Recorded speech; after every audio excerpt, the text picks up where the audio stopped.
recording. All right, Mike. So tell us a little bit about when you first started playing. Started playing at age 7. First song I learned was Jambalaya by Hank Williams. Dad showed me the chords, and Tell Me What I'd Say was the next one by Ray Charles, so good place to start. So is it a family talent, or were you inspired by a particular musician? Oh, it wasn't really a family talent. My dad, he just played, just knew a few chords, you know, but I was just inspired to play early on, you know. Yeah. Listen to rock and roll and blues and all that stuff, country, you know. Gotcha. So what were some of your early musical influences? I think the earliest is probably like Hank Williams and the Beatles and Creedence Clearwater Revival, those three, because sisters had the records. My dad played Hank Williams and the Ray Charles stuff, so we were kind of in that, so it was kind of music around the house kind of thing. And then I got into stuff on my own really early on as a young guy, like a kid, you know, 7, 8 years old. I mean, I knew I knew Howlin' Wolf was and Muddy Waters and people like that. Yeah, so all the other kids thought I was weird, like Muddy something. So I had a big jump there. So when you're writing music or you're writing poetry, what kind of things do you get inspired by? Like what motivates you, or what inspires you to write? Just basically stuff I go my own life, things that happen in my own, you know, things I see. I just kind of I just write stuff down and I just remember it. And then, you know, sometimes when I do storytelling, what they call storytelling songs, I'll just there's a little bit of, you know, what you've experienced in some of those characters and things like that. Yeah. So with all your life songs, really pretty much inspires a lot of it. So all your songs, would you say they're all true then? Yeah, because we see you play a lot, and we really like a lot of your songs, and we always think to ourselves, does that really happen to them?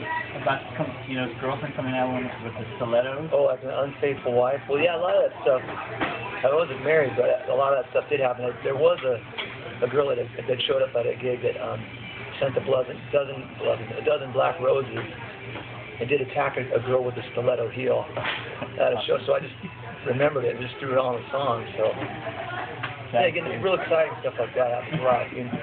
That's good. Recordings, they're diverse, and tell us a little bit about the transition from the Earwigs to Mystery Train to Michael and the Lonesome Playboy.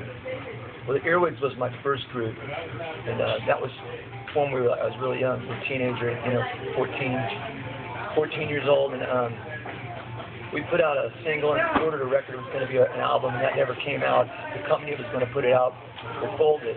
But I was kind of trying to mix the roots rock and the blues that I like, but with the edge of punk, like the Clash and the Pistols and Ramones. I liked those groups, and even Otis Redding. So we tried to mix those things, and then that was a little short-lived, and then that split up. But we influenced a lot of bands that came after us, you know. Very cool. Yeah, and then the Mystery Train was the next thing I put together. I was doing solo gigs, and then that was really tapping into the my true stuff that I really liked, which was you know, honky tonk and rock and roll and blues, and with lyrics and good lyrics and stuff that said something. And it was really, I think at that period everybody was wearing spandex and playing arena rock style music. Sure, yeah. But I never was playing that. I wasn't into that. I liked stuff that was a little more from the salt of the earth, the soil, a little more real. So